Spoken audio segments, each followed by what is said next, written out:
جب آپ کو چاند نظر آئے تو آپ نے دعا پڑھنی ہے. آپ نے کیا کرنا؟ دعا کیا ہے؟ اللہم اہلہ علینا بالامن والایمان والسلامة والاسلام ربی وربک اللہ.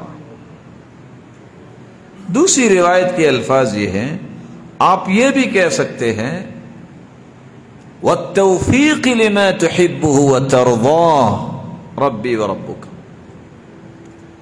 تیسری روایت میں الفاظ یہ ہے، آپ ان الفاظ کا اضافہ بھی کر سکتے ہیں غیر مضلین ولا ضالین. پسند کریں گے میں اس کا ترجمہ کر دوں؟ بولے نہیں گے، میں آپ کو دبانا تو آپ تھکے ہوئے ہیں گا کیا؟ اللہم اہلہ علینا بالامن والایمان. اللہ اس چاند کو تو نے نکالا ہے، یہ پورا مہینہ امن و امان کا پیغام لے کے یہ چاند آیا. سلامتی والاسلام، اللہ اسلام کی بلندی اور سلامتی کا پیغام یہ بنے. والتوفیق لما تحب وترضى، اور پورا مہینہ ہمیں اس بات کی توفیق دینا جس سے تو راضی ہو جائے. غیر ضالین ولا مضلین، اللہ نہ ہم کسی کو گمراہ کرے اس پورے مہینے میں، نہ کوئی ہمیں گمراہ کر سکے.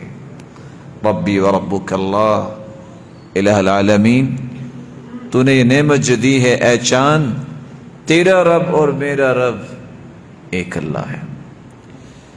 ایک دوسرا کام بھی آپ نے کرنا ہے، جب چاند نظر آ جائے تو آپ نے تکبیریں کہنی ہیں. اللہ اکبر، لا الہ الا اللہ، الحمد للہ، سبحان اللہ.